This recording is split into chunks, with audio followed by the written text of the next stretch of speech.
سورۃ السجدہ، اب یہ سورہ مبارکہ آئی ہے،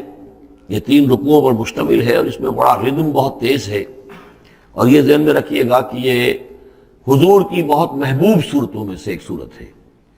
اس لیے کہ آپ کا یہ رواج، آپ کا یہ معمول تھا کہ آپ جمعے کے روز صبح فجر کی پہلی رکعت میں اس سورہ سجدہ کی تلاوت فرمایا کرتے تھے۔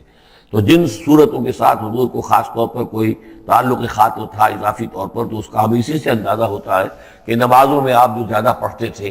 تو فجر کی نماز جمعے کے دن اس میں بالعموم آپ کا یہ معمول تھا کہ یہ سورہ سجدہ جو ہے پوری 3 رکوع پورے جو ہے وہ پہلی رکعت میں پڑھتے تھے، اور دوسری رکعت کے اندر سورۃ الدہر،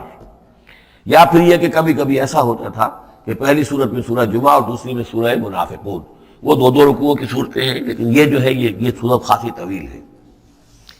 الف لام میم تنزیل الکتاب لا ریب فیہ من رب العالمین، اس کتاب کا اتارا جانا ہے کہ جس میں کوئی شک نہیں، کوئی فریب نہیں، رب العالمین کی طرف سے ہے۔ ہم یقولون افطرا، کیا یہ کہتے ہیں کہ یہ محمد نے خود گھڑ لی ہے صلی اللہ علیہ وسلم، خود لکھ لی ہے؟ بل هو الحق من ربک، نہیں، یہ الحق ہے تیرے رب کی طرف سے، لتنذر قوما ما اتاہم من نذیر، تاکہ خبردار کر دیں آپ اے نبی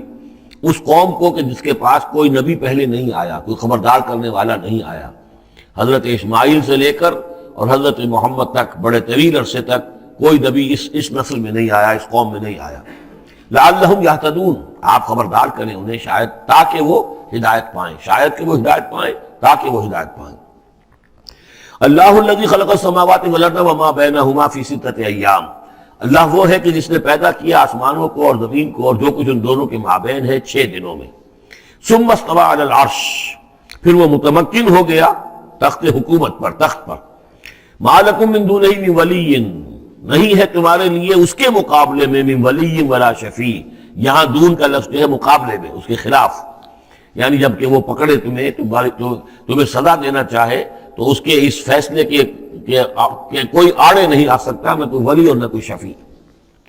افلا تتذکرون، تو کیا تم تذکر نہیں کرتے، سمجھتے نہیں ہو، عقل سے کام نہیں لیتے۔ یدبر الامر من السماء الى الارض، وہ تدبیر کرتا ہے امر کی آسمان سے زمین کی طرف۔ ظاہر بات ہے کہ اللہ تعالیٰ کے جو فیصلے ہوتے ہیں، اور اس میں ایک تو ہے 1000 سال کا ایک نقشہ ہے جو اللہ بناتا ہے، پلاننگ ہے، جو اللہ کا ایک دن ہے، لیکن یہ کہ ہمارے حساب سے جو 1 سال ہے، اس کے لیے بھی جو لیلۃ القدر آتی ہے، وہ در حقیقت وہ اس سال کا بجٹ سیشن ہے کہ اس 100,000 سال میں سے اس سال کے اندر کیا کیا ہونا ہے۔ تو اس طریقے سے اللہ تعالیٰ کا جو عالمی حکومت کا نظام ہے، اس میں اس طریقے کی پلاننگ ہے۔ یدبر الامر من السماء الى الارض، وہ تدبیر کرتا ہے اپنے امر کی آسمان سے زمین کی طرف، فرشتے اترتے ہیں احکام کو لے کر کہ اب یہ کام یہاں پر ہونے ہیں، یہ امپلیمنٹیشن ہونی ہے۔ ثم یعرج الیہ، پھر وہ چڑھتا ہے اس کی جانب، جب یہ کام ہو گئے تو رپورٹیں جو ہیں وہ اللہ تعالیٰ کی جناب میں پھر پیش ہونے کے لیے جا رہی ہیں۔ فی یوم، اور یہ سارا معاملہ ہے ایک دن میں، مقدارہ 1000 سنۃ مما تعدون، جس کی مقدار ہے تمہارے حساب سے جو تم گنتی کرتے ہو تو 1000 برس۔ اب یہ سورہ حج میں بھی یہ آیت آ چکی ہے، ان یوما عند ربک کالف سنۃ مما تعدون، تیرے رب کا ایک دن جو ہے وہ تمہارے حساب کے 1000 سال کے برابر ہے۔ اور یہاں پر بھی یہ آ گیا کہ یہ تدبیر امر کے سلسلے میں اس کائنات میں جو بھی اللہ تعالیٰ کا فیصلہ ہوتا ہے تو وہ ہر 1000 سال کے لیے اس کا ایک نقشہ بن جاتا ہے۔ ذالک عالم الغیب والشہادۃ، وہ ہے، وہ ہستی ہے جاننے والی ہر چھپی چیز کی اور ہر سامنے کی چیز کی، العزیز جو زبردست ہے، الرحیم رحم فرمانے والی ہے۔ الذی احسن کل شیء، جس نے کہ جو شے بنائی، کل شیء خلقہ، جو شے بھی اس نے بنائی بہت خوبصورت بنائی، بہت عمدہ بنائی، اس کی خلقت میں کوئی نقص تم نہیں دکھا سکتے،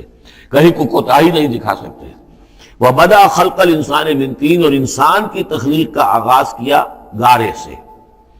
یہ تخلیق کا آغاز تو گارے سے ہوا، یا تو یہ کہ وہ آدم کی تخلیق جو ہے وہ جو جن مراحل سے ہو کر گزری ہے وہ ہم کئی دفعہ دیکھ چکے ہیں، یا جیسے کہ میں نے سورہ مومنون کے شروع میں عرض کیا کہ خود ہر انسان کی بھی تخلیق ہو رہی ہے، اس کا بھی اصل تو جو ہے کہ باپ کے جسم میں جو نطفہ بن رہا ہے تو وہ بھی تو ظاہر بات ہے کہ زمینی جو غذا ہے اور وہ مٹی ہی کی کشید جو ہے وہی چیزیں ہیں کہ جس کے ذریعے سے وہ اس کا نطفہ بنتا ہے۔ لیکن اس کے بعد ثم جعل نسلہ من سلالۃ من ماء مہین، پھر یہ جو نسل چلی ہے آدم کی علیہ الصلوۃ والسلام، اب یہ چلی ہے اس بے قدر پانی کی کہ نچڑا ہوا پانی جو ہے سلالۃ من ماء مہین، اس سے اب یہ نسل آگے چل رہی ہے۔ پہلا مرحلہ آدم کا، مٹی سے آدم تک، اب آدم سے آگے جو تناسل کا معاملہ چل رہا ہے، نوع انسانی کا ریپروڈکشن جس نظام سے ہو رہی ہے، اس کا یہ نسل جو ہے اس میں یہ ذریعہ بن رہا ہے۔ ثم سواہ ونفخ فیہ من روحہ، اب یہاں سما جو آ رہا ہے گویا کہ نسل انسانی میں سے جو بھی کوئی ایک بچہ جو ہے اس کو اللہ تعالیٰ اس کی نوک پلک سنوار دیتا ہے، ونفخ فیہ من روحہ، اور اس میں پھر پھونکتا ہے اپنی روح میں سے۔ یہ میں عرض کر چکا ہوں کہ یہ حدیث نبوی سے جو بڑی پختہ حدیث ہے حضرت عبداللہ ابن مسعود رضی اللہ تعالیٰ عنہ سے، اس میں یہ ہے کہ 40 دن نطفے کی شکل ہے، 40 دن مضغہ ہے، بلکہ درمیان میں علقہ ہے، اور پھر 120 دن کے بعد اللہ تعالیٰ فرشتے کو بھیجتا ہے جو اس میں روح پھونکتا ہے۔ وَنَفَخَ فِيهِ مِن رُوحِهِ وَجَعَلَ لَكُمُ السَّمْعَ وَالْأَبْصَارَ وَالْأَفْئِدَةَ، اور اس نے تمہارے لیے بنا دیے ہیں کان بھی اور آنکھیں بھی، اور تمہیں عقل بھی دی ہے، یا دل بھی، جو بھی چاہے کہہ لیں، اس لیے کہ دل کی بھی ایک عقل ہے اور ایک عقل حیوانی ہے۔ قَلِيلًا مَا تَشْكُرُونَ، بہت ہی کم ہے جو شکر تم کرتے ہو۔ وَقَالُوا إِذَا ضَلَلْنَا فِي الْأَرْضِ أَإِنَّا لَفِي خَلْقٍ جَدِيدٍ، اور یہ کہتے ہیں کہ جب ہم زمین میں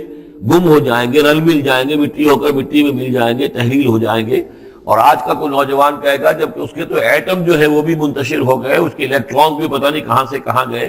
اب اسی کے جسم سے کھاد بن گئی ہے، وہ جس کا جسم کھاد بن گیا ہے، اور وہ کھاد جو ہے وہ پلانٹس کے اندر آ گئی ہے، اور وہ پلانٹس جو ہے وہ بکری نے کھا لیے ہیں، اور بکری سے کہیں سے کہاں پہنچ گئے، کیسے جمع ہوں گے اس کے اجزاء۔ وَقَالُوا إِذَا ضَلَلْنَا فِي الْأَرْضِ، جب ہم زمین کے اندر گم ہو جائیں گے، کھوئے جائیں گے، أَإِنَّا لَفِي خَلْقٍ جَدِيدٍ، کیا پھر ہمیں ایک نئی تخلیق جو ہے عطا ہو جائے گی۔ بل ہم بلقاء ربہم کافرون، حقیقت میں یہ اپنے رب کی ملاقات کا انکار کر رہے ہیں، کیونکہ انہیں معلوم ہے کہ ان کی کرتوت کیا ہے۔ ظاہر بات ہے جس کے دل کے اندر اللہ کے لیے خلوص اور محبت ہے، اور دل را بدل رہیس، تو اسے یہ بھی یقین ہوگا میرا پروردگار بھی مجھ پر شفقت فرمائے گا، رحم فرمائے گا۔ آپ اگر مخلص ہیں اللہ کے ساتھ تو اللہ تعالیٰ کی طرف سے بھی رحمت کی امید ہوگی، تو پھر تو انسان ملنا چاہے گا۔ یہ لوگ انکار کرنا چاہتے ہیں اللہ سے ملاقات کا، اعتراض یہ کر رہے ہیں کیسے ہو سکتا ہے، کیسے پیدا ہو سکتے ہیں، حالانکہ بے وقوف یہ دیکھیں کہ اگر تمہیں وہ پہلی مرتبہ پیدا کر سکتا ہے تو دوبارہ پیدا کرنا کیسے مشکل ہوگا۔ تو تمہیں پہلے بھی پیدا کیا، زمین ہی سے اجزاء آئے ہیں، سارے ایٹمز وہیں سے آئے ہیں، وہیں سے ہو کر تمہارے وجود جو ہے وہ بنا ہے۔ قُلْ يَتَوَفَّاكُم مَلَكُ الْمَوْتِ الَّذِي وُكِّلَ بِكُم، کہہ دیجئے کہ تمہیں قبض کر لے گا وہ فرشتہ جو موت کا فرشتہ ہے، جو تم پر مقرر کر دیا گیا ہے۔ ثُمَّ إِلَىٰ رَبِّكُمْ تُرْجَعُونَ، پھر تم اپنے رب کی طرف لوٹا دیے جاؤ گے۔ وَلَوْ تَرَىٰ إِذِ الْمُجْرِمُونَ نَاكِسُو رُءُوسِهِمْ، اور کاش کہ تم دیکھ سکو وہ منظر جبکہ یہ مجرم کھڑے ہوں گے سر ڈالے ہوئے اپنے پروردگار کے سامنے، ربنا ابصرنا وسمعنا، وہ کہیں گے پروردگار اب ہم نے دیکھ لیا، حقیقت ہم پر منکشف ہو گئی،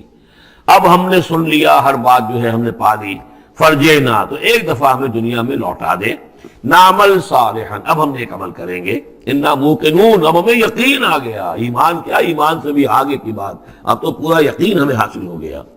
وَلَوْ شِئْنَا لَآتَيْنَا كُلَّ نَفْسٍ هُدَاهَا، اگر اسی طرح ہم نے ہدایت دینی ہوتی پردے اٹھا کر تو دنیا ہی میں ہم سب کو جو ہے ہدایت دے دیتے۔ اب فائدہ جو ہے اب ایمان لانے کا کوئی فائدہ نہیں ہے، اب تو جزا کا وقت ہے، یہ اب وہ امتحان کا وقت ختم ہو چکا۔ وَلَوْ شِئْنَا لَآتَيْنَا كُلَّ نَفْسٍ هُدَاهَا وَلَكِنْ حَقَّ الْقَوْلُ مِنِّي، لیکن میری طرف سے تو یہ میرا فیصلہ جو ہے یہ ثابت ہو چکا ہے، پختہ ہے، صادر ہو چکا ہے، لَأَمْلَأَنَّ جَهَنَّمَ مِنَ الْجِنَّةِ وَالنَّاسِ أَجْمَعِينَ، کہ میں جہنم بھی تو میں نے بنائی ہے نا، آخر اس کے لیے بھی مجھے ایندھن چاہیے، تو اب تو یہ کہ تم لوگ اس کا ایندھن بنو گے، اب تمہیں جنات اور انسان جو بھی تھے، جو باغی تھے ہمارے، اب ان کو اس جہنم کے اندر جھونک کر رہیں گے۔ فَذُوقُوا بِمَا نَسِيتُمْ لِقَاءَ يَوْمِكُمْ هَٰذَا، اب چکھو ذرا مزہ اس چیز کا جو تم نے آج کے دن کی ملاقات کا انکار کیا یا اسے نظر انداز کیے رکھا۔ انا نسیناکم، ہم نے بھی اب تمہیں نظر انداز کر دیا، اب ہم سے بات نہ کرو، لا تکلمون، اب ہم سے بات نہ کرو۔ وذوقوا عذاب الخلد بما کنتم تعملون، اور جو کچھ تم کرتے رہے اس کی پاداش میں اب ہمیشگی والا عذاب چکھو۔ انما یؤمن بآیاتنا الذین اذا ذکروا بها، میری ایمان رکھنے والے تو ہماری آیات پر وہ لوگ ہیں کہ جب انہیں ہماری آیات کے ذریعے سے تذکیر کی جاتی ہے، نصیحت کی جاتی ہے، انہیں سنائی جاتی ہے، خروا سجدا، وہ سجدے میں گر پڑتے ہیں، وسبحوا بحمد ربہم، اور وہ اپنے پروردگار کی حمد کے ساتھ تسبیح کرتے ہیں، وہم لا یستکبرون، اور وہ گھمنڈ نہیں کرتے، تکبر نہیں کرتے۔ یہ آیت سجدہ ہے۔ تتجافی جنوبہم عن المضاجع،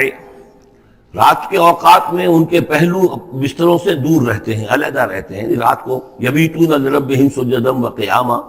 ایک تو وہ شخص ہے کہ ساری رات پڑا سوتا رہتا ہے، اور ایک وہ ہے کہ جو وقفے وقفے سے اٹھتا ہے، اللہ کو یاد کرتا ہے، کبھی کھڑا ہے کبھی سجدہ کر رہا ہے۔ تو ان کے پہلو جو ہیں وہ ان کے بستروں سے علیحدہ رہتے ہیں۔ یدعون ربہم خوفا وطمعا، اپنے رب کو پکارتے رہتے ہیں، دعا کرتے رہتے ہیں اپنے رب سے، خوف کے ساتھ بھی اور طمع کے ساتھ بھی۔ انہیں امید بھی ہوتی ہے، لالچ بھی ہوتا ہے کہ اللہ تعالیٰ رحم فرمائے، مغفرت فرمائے، لیکن ڈر بھی رہتا ہے کہ کہیں ہماری پکڑ نہ ہو جائے۔ وَمِمَّا رَزَقْنَاهُمْ يُنْفِقُونَ، اور جو کچھ ہم نے انہیں دیا ہے اس میں سے پھر وہ خرچ کرتے ہیں ہماری رضا جوئی کے لیے۔ فَلَا تَعْلَمُ نَفْسٌ مَّا أُخْفِيَ لَهُم مِّن قُرَّةِ أَعْيُنٍ، تو کسی جان کو نہیں معلوم، کسی انسان کو نہیں معلوم کیا کچھ چھپایا گیا ہے ان کے لیے ان کی آنکھوں کی ٹھنڈک کے واسطے۔ یعنی جنت میں ہم نے کیا کچھ چھپایا ہوا ان کے لیے کوئی نہیں جانتا۔ فَلَا تَعْلَمُ نَفْسٌ، کوئی نہیں جانتا۔ اسی مضمون کو اصل میں حضور نے ادا کیا ہے کہ مَا لَا عَيْنٌ رَأَتْ وَلَا أُذُنٌ سَمِعَتْ وَمَا خَطَرَ عَلَىٰ قَلْبِ بَشَرٍ، باقی جو چیزیں بیان کی گئی ہیں ان کے بھی اصل حقیقت تو وہاں کھلے گی، لیکن پھر بھی یہ تو ابتدائی نزول ہے، پہلی مہمان نوازی ان چیزوں سے ہے جن کا کہ قرآن مجید میں ذکر ہے، جن کو کہ ہم سمجھ سکتے ہیں۔ اصل نعمتیں جو جنت کی ہے وہ تو یہ فلا تعلم نفس، کوئی نہیں جانتا کیا کچھ چھپایا گیا ان کے لیے اللہ تعالیٰ نے، کیا کچھ تیار کر کے رکھا ہوا ہے ان کی آنکھوں کی ٹھنڈک کا سامان۔ جزاء بما كانوا يعملون، وہ بدلہ ہوگا ان کے اعمال کا۔ افمن کان مومنا کمن کان فاسقا، تو بھلا ایک شخص کہ جو مومن ہے کیا وہ ایسا ہو جائے گا جیسے فاسق ہو؟ کیا ان کا انجام برابر ہوگا؟ لا یستوون، نہیں وہ برابر نہیں ہو سکتے۔ اما الذین آمنوا وعملوا الصالحات، یقیناً وہ لوگ جو ایمان لائے اور جنہوں نے نیک عمل کیے، فلہم جنات المأویٰ، ان کے لیے تو وہ باغات ہیں جہاں ان کو ٹھکانہ دیا جائے گا۔ نزلا بما كانوا يعملون، اور یہ ہوگی ان کی ابتدائی مہمان نوازی۔ نزول عربی میں کہتے ہیں مہمان جیسے آئے، نزیل اترا ہے وہ اپنی سواری سے، گھوڑے پہ آیا ہے، اونٹ پر آیا ہے، آپ کے دروازے کے سامنے آ کر وہ اترا ہے، اونٹ کو بٹھایا ہے، اس سے اترا ہے، یا آج کار سے اتر رہا ہے، تو اب یہ نزیل ہے اس وقت۔ اس نزیل کے لیے نزول فوری طور پر، موسم کے اعتبار سے ٹھنڈا ہے یا گرم ہے، آپ فوری طور پر لاتے ہیں، یہ نزول ہے۔ پھر وہ اب آپ کے پاس ٹھہر گیا ہے، آپ نے اس کے لیے کمرے کا بندوبست کیا ہے، وہ وہاں پر اس نے استراحت کی ہے، اب آپ نے اہتمام کے ساتھ اس کے لیے کھانا تیار کروایا، یہ ہے ضیافت، ضیف اب بنا ہے وہ۔ تو جیسے آیا ہے وہ نزیل ہے، اور جب گھر میں آپ کے ٹھہر گیا تو اب ضیف ہے، وہ پھر ضیافت ہوگی۔ تو وہ چیزیں جو ہے ما لا عین رأت ولا اذن سمعت وما خطر علی قلب بشر، یہ اصل میں ضیافت خداوندی ہے، اور یہ نزل ہے جس کا ذکر قرآن مجید میں اس تفصیل سے آیا ہے۔ وَأَمَّا الَّذِينَ فَسَقُوا فَمَأْوَاهُمُ النَّارُ، اور جو لوگ سرکش تھے اور جنہوں نے نافرمانی کی تھی ان کا ٹھکانہ آگ ہے۔ كُلَّمَا أَرَادُوا أَن يَخْرُجُوا مِنْهَا، جب بھی وہ چاہیں گے کہ وہاں سے نکل بھاگیں، اُعِیدُوا فِيهَا، پھر انہیں اسی میں لوٹا دیا جائے گا۔ وَقِيلَ لَهُمْ ذُوقُوا عَذَابَ النَّارِ الَّذِي كُنتُم بِهِ تُكَذِّبُونَ، اور ان سے کہا جائے گا چکھو اب مزہ اس عذاب کا، آگ کے عذاب کا جس کو تم جھٹلاتے رہے تھے۔ وَلَنُذِيقَنَّهُم مِّنَ الْعَذَابِ الْأَدْنَىٰ دُونَ الْعَذَابِ الْأَكْبَرِ لَعَلَّهُمْ يَرْجِعُونَ۔ یہ ہے آیت نمبر 21 اس سورہ مبارکہ کی، اور آیت نمبر 41 تھی سورہ الروم کی۔ ظہر الفساد فی البر والبحر بما کسبت ایدی الناس لیذیقہم بعض الذی عملوا لعلہم یرجعون، ہم لوگوں کے کرتوتوں کے کچھ اعمال کی سزا دنیا میں دے دیتے ہیں، شاید کہ یہ جاگ جائیں، ہوش میں آ جائیں اور یہ لوٹ آئیں، پلٹ آئیں، توبہ کریں۔ یہاں فرمایا ہم لازماً انہیں چکھائیں گے مزہ چھوٹے عذاب کا، ادنا، عذاب الادنا، دون العذاب الاکبر، اس بڑے عذاب سے پہلے لعلہم یرجعون، شاید کہ یہ جاگ جائیں، شاید کہ ہوش میں آ جائیں، شاید کہ لوٹ جائیں، شاید کہ توبہ کریں۔ یہ بات جو ہے آ چکی ہے، رسول جب بھی بھیجے جاتے تھے تو اللہ تعالیٰ کی طرف سے اس قسم کی تنبیہات کا سلسلہ آتا تھا تاکہ لوگ بیدار ہیں۔ وَمَنْ أَظْلَمُ مِمَّنْ ذُكِّرَ بِآيَاتِ رَبِّهِ ثُمَّ أَعْرَضَ عَنْهَا، اس سے بڑھ کر ظالم کون ہوگا جس کو نصیحت کی گئی اب اس کے رب کی آیات کے حوالے سے پھر بھی اس نے اعراض کیا۔ یعنی ایک تو نصیحت کوئی کر رہا ہے، وہ اپنا جو فلسفہ بھگار رہا ہے یا کوئی اپنی عقل لڑا رہا ہے، اپنی منطق لڑا رہا ہے، ایک یہ کہ اللہ کی آیات کے ذریعے سے تذکیر کر رہا ہے، پھر بھی اس سے اعراض کریں۔ ثم اعرض عنها انا من المجرمین منتقمون، ایسے مجرموں سے تو ہم انتقام لے کر رہیں گے۔ وَلَقَدْ آتَيْنَا مُوسَى الْكِتَابَ فَلَا تَكُنْ فِي مِرْيَةٍ مِّن لِقَائِهِ، اور ہم نے موسیٰ کو کتاب دی تھی، اور یہ جملہ متردہ بیچ میں آیا ہے کہ اے نبی آپ بالکل شک میں نہ رہیے اس کی ملنے سے یا اس کی ملاقات کے۔ اس کا ایک ترجمہ یہ کیا گیا ہے کہ شب معراج میں حضرت موسیٰ سے بھی حضور کی ملاقات ہوئی تھی، تو اس کی طرف اشارہ ہے کہ آپ کی جو ملاقات ہوئی تھی وہ موسیٰ ہی سے ہوئی تھی، اس میں کوئی شک نہ کیجیے۔ لیکن زیادہ جو قرین قیاس ہے، جو سیاق و سباق کے ساتھ مناسبت رکھتا ہے، وہ یہ ہے تو اے نبی آپ بالکل کوئی شک نہ رکھیں اس بات میں کہ جو کتاب موسیٰ کو دی گئی تھی وہ واقعتاً اللہ کی طرف سے تھی، کتاب کا ملنا اللہ کی طرف سے تھا، اور اس قرآن کا ملنا جو آپ کو ملی ہے یہ بھی اللہ کی طرف سے ہے۔ اور حضور سے خطاب کرتے ہوئے بھی در حقیقت یہاں پر روح سخن جو ہے وہ لوگوں سے ہے کہ تم کوئی شک نہ کرو کہ تورات اللہ نے ہی دی تھی حضرت موسیٰ کو، اور قرآن اللہ ہی نے دیا ہے محمد کو صلی اللہ علیہ وسلم۔ وَجَعَلْنَاهُ هُدًى لِبَنِي اسرائیل، اور اس کو ہم نے ٹھہرایا تھا، بنا دیا تھا ہدایت، رہنمائی بنی اسرائیل کے لیے۔ وَجَعَلْنَا مِنْهُمْ أَئِمَّةً يَهْدُونَ بِأَمْرِنَا لَمَّا صَبَرُوا، اور ان میں سے پھر ہم نے ایسے امام اٹھائے، پیشوا اٹھائے، رہنما اٹھائے کہ جو لوگوں کو ہمارے حکم سے وہ ہدایت کرتے تھے، رہنمائی کرتے تھے، تورات کی تعلیم کرتے تھے، تورات کو سمجھاتے تھے، نیکی کا حکم دیتے تھے، امر بالمعروف نہی منکر کرتے تھے، لما صبر۔ لیکن یہ کام وہ کر سکتے تھے جب خود صبر کی روش اختیار کر لیں۔ اگر آدمی اپنی تمام توانائیاں اور قوتیں زیادہ سے زیادہ عیش، زیادہ سے زیادہ دولت جمع کرنے پر کرے گا تو وقت کہاں سے لائے گا ان کاموں کے لیے؟ اور اس کام کے لیے تو ظاہر بات ہے آپ کو بدی پر کسی کو روکنا ہے، ٹوکنا ہے، نہیں منکر کرنا ہے تو کچھ صبر بھی کرنا پڑے گا، کوئی مصیبت بھی آئے گی، کوئی تکلیف بھی آئے گی، کوئی آپ کو ستائے گا بھی، گالیاں دے گا، اور اگر حکومت کے خلاف آپ نے کوئی بات کہی ہے تو حکومت آپ کو سزا دے گی۔ لہذا صبر کے بغیر یہ کام نہیں ہوتے۔ وَجَعَلْنَا مِنْهُمْ أَئِمَّةً يَهْدُونَ بِأَمْرِنَا، اب ہر شخص کے ہم میں سے یہ خواہش پیدا ہونی چاہیے کہ اللہ تعالیٰ ہمیں بھی، اگر بنی اسرائیل میں سے اللہ تعالیٰ نے بہت سے لوگ ایسے اٹھا دیے جن کی یہ تعریف کی جا رہی ہے، جعلنا منہم ائمۃ یہدون بامرنا لما صبروا، اللہ تعالیٰ ہمیں توفیق دے کہ ہم بھی اس امت مسلمہ میں اسی کام کے کرنے والے بن جائیں، تاکہ لوگوں کو خیر کی طرف بلائیں، حق کی طرف دعوت دیں، لیکن اس کے لیے اپنے لیے صبر اختیار کرنا ضروری ہے۔ کم سے کم اپنا جو ہے اسٹینڈرڈ آف لیونگ رکھیں، تاکہ یہ کہ ہم اپنا وقت سپیئر کر سکیں، جس کو تبلیغی بھائی کہتے ہیں تفریغ الاوقات، اوقات فارغ نہیں کریں گے اپنے، سارا وقت تو لگا ہوا ہے آپ پیسہ کمانے میں، اس لیے کہ اس کے ایک خاص قسم کا معیار زندگی بنا لیا ہے، اور اس کو مینٹین کرنے کے لیے اب جتنا کچھ آپ کو چاہیے اب دن رات ایک کریں گے تو آپ اپنے اس معیار زندگی کو مینٹین کر سکتے ہیں۔ گویا کہ اب ہم اس معیار زندگی کو پوج رہے ہیں، ہمارے پاس اب وقت ہی نہیں ہے، صلاحیت کہاں لگائیں، کس وقت میں لگائیں، کیا کام کریں۔ لیکن صبر کی روش ہوگی اور پھر قرآن مجید کے ساتھ وہ تعلق ہوگا تو پھر انشاءاللہ تعالیٰ اللہ تعالیٰ نے انسان میں بڑی صلاحیتیں رکھی ہیں، بڑی قوتیں رکھی ہیں، مسجود ملائک بنایا ہے، اللہ کے کریشن کا کلائمیکس ہے یہ، تو اللہ تعالیٰ کی جو سمجھیے کہ تخلیق کا نقطہ عروج ہے، تو اس کے اندر صلاحیتیں ہیں۔ آدمی ارادہ کر لے، ہمت کرے، فیصلہ کر لے تو پھر یہ کہ اللہ تعالیٰ جو ہے اس کے لیے راستے کھول دیتا ہے۔ وَجَعَلْنَا مِنْهُمْ أَئِمَّةً يَهْدُونَ بِأَمْرِنَا لَمَّا صَبَرُوا وَكَانُوا بِآيَاتِنَا يُوقِنُونَ، ایک تو یہ کہ صبر کریں اور ہماری آیات کے اوپر پورا یقین ہو۔ إِنَّ رَبَّكَ هُوَ يَفْصِلُ بَيْنَهُمْ يَوْمَ الْقِيَامَةِ فِيمَا كَانُوا فِيهِ يَخْتَلِفُونَ، یقیناً آپ کا رب فیصلہ کرے گا ان کے مابین قیامت کے دن ان تمام چیزوں میں جن میں یہ اختلاف کر رہے تھے۔ أَوَلَمْ يَهْدِ لَهُمْ كَمَا أَهْلَكْنَا مِنْ قَبْلِهِمْ مِنَ الْقُرُونِ يَمْشُونَ فِي مَسَاكِنِهِمْ، کیا ان کے لیے یہ بات کافی نہیں ہوئی ان کی رہنمائی کے لیے، ان کو سبق دکھانے کے لیے کہ ان سے پہلے ہم نے کتنی ہی بستیوں کو اور کتنی ہی نسلوں کو جو ہے ہلاک کیا ہے، کہ وہ جو پھرتے تھے اپنی انہی مساکن میں، اپنے شہروں میں، اور ایک مفہوم یہ کہ جن میں اب یہ پھر رہے ہیں، یہ جاتے ہیں اور سمود کی بستیوں کے پاس سے گزرتے ہیں۔ خبر آئی ہے کہ کوئی برطانوی سیاست جو ہے وہ محققین، انہوں نے وہ ڈیڈ سی میں اس کے ساحل کے ساتھ ہی اور پانی کے نیچے وہ آثار موجود ہیں اس شہر کے کہ جس کی طرف حضرت لوط علیہ السلام کو بھیجا گیا تھا۔ تو خبر میں یہ ہے کہ قرآن اور تورات کی جو بات ہے اس کی تصدیق ہو گئی ہے، لیکن وہ بستی جو ہے میرا میرا گمان یہی تھا کہ وہ جو ہے اصل میں سمندر کے اندر آ چکی ہے، اور شاید اسی لیے ڈیڈ سی اس کا نام ہو کہ پورے شہر جو ہے بڑے ہوئے وہ اس کے اندر دھنس گئے ہیں، اور گویا کہ سب کے سب اسی کے اندر جو ہے ان کی قبر بن گئی ہے، وہ پانی کی قبر کے اندر وہ دفن ہوئے ہیں۔ بہرحال یہ تمام چیزیں جو ہے تم پھرتے ہو، آتے ہو، جاتے ہو، انہی لوگوں کے مساکن کے اندر تم پھر رہے ہو۔ ان فی ذلک لآیات فلا یسمعون، اس میں یقیناً نشانیاں ہیں تو کیا تم عقل سے کام نہیں لیتے، سنتے نہیں ہو۔ اولم یروا انا نسوق الماء الی الارض الجرز، کیا انہوں نے دیکھا نہیں کہ ہم پانی کو ہانک کر لے جاتے ہیں ایک ایسی زمین کی طرف جو چٹیل پڑی ہے، بے آب و گیا ہے۔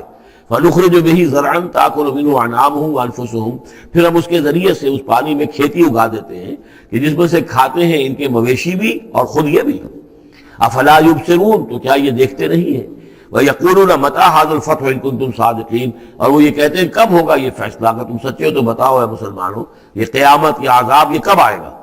قُلْ يَوْمُ الْفَتْحِ لَا يَنفَعُ الَّذِينَ كَفَرُوا إِيمَانُهُمْ، کہہ دیجئے وہ جو فیصلے کا دن ہوگا پھر اس دن کافروں کا ایمان لانا ان کے لیے ہرگز مفید نہیں ہوگا۔ ایمان لانا غیب میں، اب جبکہ وہ حقائق جو ہیں وہ غیب کے پردے میں چھپے ہوئے ہیں تب وہ مفید ہے، لیکن جب فیصلہ ہو جائے گا اور جب تمام حقائق جو ہیں وہ نگاہوں کے سامنے آ جائیں گے، یوم الفتح لا ينفع الذین کفروا ایمانہم ولا هم ينظرون، اور پھر انہیں کوئی مہلت نہیں ملے گی کہ اب وہ کوئی توبہ کر لے یا کوئی اپنی اصلاح کر لے۔ فاعرض عنہم، تو اے نبی آپ ان سے اعراض فرمائیے۔